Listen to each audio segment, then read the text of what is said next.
Vamos finalmente começar nossa autenticação e autorização, e existe uma diferença entre os dois, e é sempre bom se atentar a isso. A autenticação é você identificar o usuário de alguma forma, no nosso caso, com um token único. Já a autorização é validar rotas ou partes da aplicação que o usuário poderá acessar ao estar autenticado. Basicamente, o que vamos fazer na nossa aplicação é, no login ou na criação de conta, autenticamos esse usuário e retornamos um token. Depois, no acesso da nossa API, vamos verificar se o token é válido e nas mutations que queremos proteger, vamos nos certificar que esse usuário pode acessar. Se ele não pode acessar, então retornamos um erro. Toda a parte de tratar erros faremos mais para frente no curso, é algo extremamente importante e é bom termos uma sessão dedicada só para essa parte de erros, tanto no back-end quanto no front-end. Então vamos começar aqui nossa autenticação. A primeira coisa que eu vou fazer é criar um arquivo out.js aqui na raiz da nossa aplicação. Vou fechar esses outros aqui, ficar só com Alt. E nele vamos concentrar todos os métodos necessários para fazermos a autenticação e autorização do usuário. Vamos criar todos os métodos de uma vez, para depois só lidarmos com o uso deles. Fica um pouco mais fácil assim. Primeiro, vamos importar aqui o JWT from JSON Web Token e também vamos importar o Crypto from aqui o Crypto. Vamos criar nosso primeiro método que vai ser um export de uma const e o método vai ser criptografa senha. Aqui nós vamos criptografar a nossa senha que o usuário enviar. E para esse método eu vou passar aqui uma função, aqui é const, não const. Vou passar uma função que recebe só a senha que eu quero criptografar aqui e uma arrow function. Dentro nós vamos retornar uma promessa, então return new promise. E aqui eu vou fazer com uma promise, pois o método que nós vamos utilizar de script, que cria então essa senha criptografada, ele recebe um callback dentro da função e não retorna uma promise. Então não tem como fazer, por exemplo, com async await aqui, vai dar erro. Então eu preciso aqui retornar uma promise. Então vou retornar uma new promise, vou executar aqui, passo então o resolve, método de resolve para resolvermos, e o reject caso dê algum erro. Posso abrir aqui essa minha função. E agora nós vamos criar um salt. Então const salt. E o salt, no meio da criptografia, ele quebra a senha e ajuda a tornar ela um pouco mais difícil de decifrar. Então ela quebra em vários pedaços. E esse salt vai ser uma string randômica que criamos aqui com o crypto.random bytes. Aqui eu vou querer 8 bits randômicos e eu vou passar ele para uma string aqui que eu quero com um encoding de hexadecimal. Depois eu quero criar esse meu hash, eu quero pegar esse meu hash criado pela criptografia. E o que eu faço aqui? Eu tenho um método chamado script, então crypto.script, que é o método que eu falei, e ele recebe aqui primeiro a senha que eu quero criptografar. Então essa senha que eu estou recebendo por parâmetro, depois o salt, depois o tamanho que eu quero que essa string tenha, 64, e por último, então, o meu callback aqui, que eu vou receber um error e que eu vou receber também esse password hasheado. E o que eu faço aqui, vou executar esse callback, que vai ser uma arrow function. Dentro, primeiro eu vou checar, tem algum erro? Se sim, o que eu vou fazer, eu vou rejeitar aqui, passando o nosso error. Simples assim. Como lá eu vou ter um async await, um try catch no método que vai utilizar isso daqui, então eu vou poder pegar o erro lá e tratar de alguma outra forma. E depois eu vou dar um resolve. Se deu tudo certo, se ele conseguiu criar essa criptografia, eu vou dar um resolve da minha senha criptografada. E minha senha criptografada vai ser composta de duas coisas. Ela é uma string. A primeira parte dela vai ser esse salt, que ele é um salt único, gerado aqui, e ele faz parte dessa senha. Sem esse salt eu não consigo descriptografar depois no login, para saber se está tudo certo, se a senha que o usuário enviou no login é a mesma que ele enviou na criação. Então, isso daqui, essa parte do salt, ele serve para essa verificação também. Eu vou separar o salt com 2 pontos e depois vou passar a minha senha propriamente dita criptografada. Então, esse hash .toString. E aqui é uma string em hexadecimal. Pronto, aqui tudo certo na parte de criação da senha. E agora vamos descriptografar a senha, e o método é bem parecido, vou dar um export de const descriptografa senha, que vai receber aqui a minha senha, e a senha criptografada. Então, quando o usuário fizer aqui o login, eu vou ter que buscar se esse usuário existe. Se ele existe, eu vou pegar a senha dele, vou enviar a senha que ele enviou no login, eu vou então criptografar essa senha que ele está enviando no login e vou ver se com o salt ela bate essa senha criptografada que está salva no meu banco, assim que eu confirmo se é a mesma senha. Então aqui eu vou dar um return de new promise com um resolve e o reject.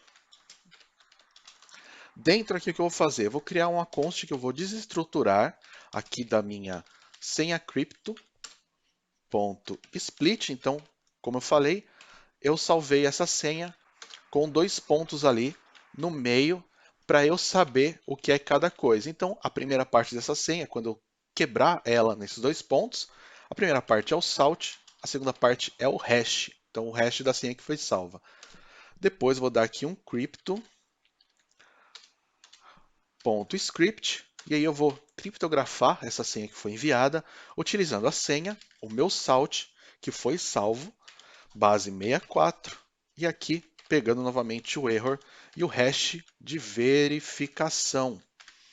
E aqui o que eu faço é, se tem um error, eu vou dar um reject de error, e aqui eu vou dar um resolver de se essa minha hash que está criptografada e está salva na minha senha criptografada, é igual à verificação da senha que foi enviada no login. Então, simples, aqui vai me retornar um booleano se é a mesma senha ou não.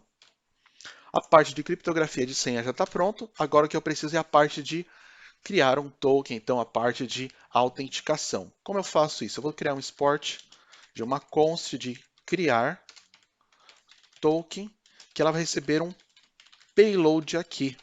E esse payload é o que vamos criptografar para gerar um token único de identificação para o usuário, que no caso eu vou utilizar o e-mail e o ID dele num objeto, mas você pode colocar outras propriedades aqui sem problema nenhum. O que eu vou fazer é só retornar um jwt.sign,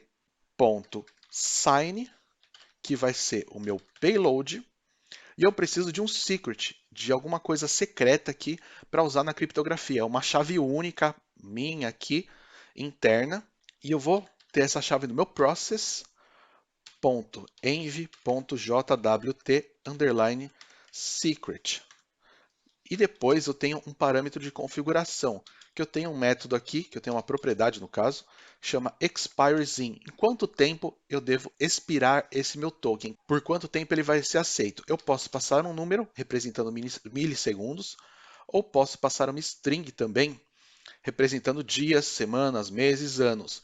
Só que aqui em inglês, no caso, então 30 days. Então dias, eu poderia ter years, que seria anos, weeks, que seria semanas. Então, o que você quiser aqui. Eu quero um token que vale por 30 dias. Como não é uma aplicação que tem dados muito sensíveis, que eu preciso ficar reautenticando o usuário, eu poderia ter um token aqui de 1 ano, por exemplo, sem problema nenhum. Mas eu vou deixar aqui 30 dias para a gente ter um pouquinho de segurança a mais aqui. E esse secret de JWT nós vamos fazer no final aqui. Por último, eu quero verificar se esse token é válido. Então, eu vou dar um export de uma const de verifica token, que vai receber, no caso, o meu token gerado pelo JWT. E o que eu vou retornar aqui vai ser um try-catch. Então, eu preciso de um try-catch. No catch, eu basicamente não vou usar esse error, mas eu vou dar um return de nulo. E aqui no try, eu vou verificar. Eu tenho esse token? Se eu tenho, eu vou descriptografar ele. Se eu não tenho, eu já retorno nulo. Eu vou sempre verificar, então, nos meus dados, se ele veio algum token. Depois que eu verificar se o token é válido, eu vou mandar ele de alguma forma. E se veio algum token, se tem algum token válido, então eu vou deixar o usuário fazer a ação que ele está tentando. Se veio só um nulo, então é porque o token não é válido de alguma forma. E aqui o que eu vou fazer? Eu vou dar um return de JWT, ele tem um método chamado verify, que eu vou verificar o token que eu estou passando usando o meu process.env.jwt underline secret.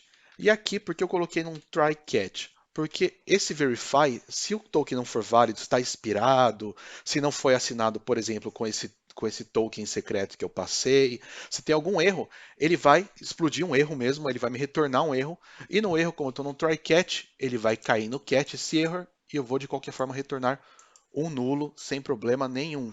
E pronto, com isso nós temos aqui então todos os métodos que a gente precisa para fazer a autenticação e a criptografia de senha do usuário. Agora o que eu preciso é no meu env criar esse JWT secret. Então eu vou aqui no env, eu tenho aqui meu banco de dados, eu posso aqui abaixo, JWT, e eu posso colocar aqui uma string que eu quiser, eu posso colocar realmente o que eu quiser aqui, se eu quiser colocar só um A, eu posso colocar um A, não tem problema. Existem geradores de salt aqui, se você vem no Google colocar salt generator, ou password generator, alguma coisa assim, eu tenho, ó, password salt generator, randômico, tudo. E eu tenho aqui alguns dados que eu quero, e eu só não quero, por exemplo, esses símbolos aqui. Eu posso deixar, não tem problema. Aqui o tamanho que eu quero, se eu quiser, sei lá, 24 e gerar isso daqui. Pronto, eu posso copiar isso daqui, vir no meu código e colar aqui.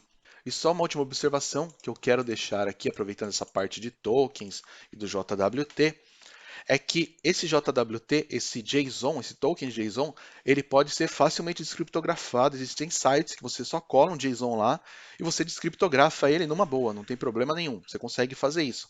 Então toma cuidado com os dados que você vai inserir no seu payload. Como a nossa aplicação é nativa, vai ser um pouco mais difícil para qualquer usuário ter acesso a esse token. Mas se de alguma forma você tiver uma aplicação de front-end que você só renderiza aí alguma coisa, toma cuidado para você salvar esse token e o que você coloca no payload dele, por exemplo, uma senha, um secret, alguma coisa do tipo. Então tem que tomar cuidado com os dados que você coloca no seu payload aqui ao assinar um JWT. Mas e-mail, nome, qualquer dado que não seja muito sensível, você pode colocar numa boa. Só evite, sei lá, CPF, telefone, e senha, ou qualquer outro tipo de documento, tá? E pronto, na próxima aula vamos então alterar as mutations de login e criação de usuário para fazer a criptografia e retornar um token para a gente.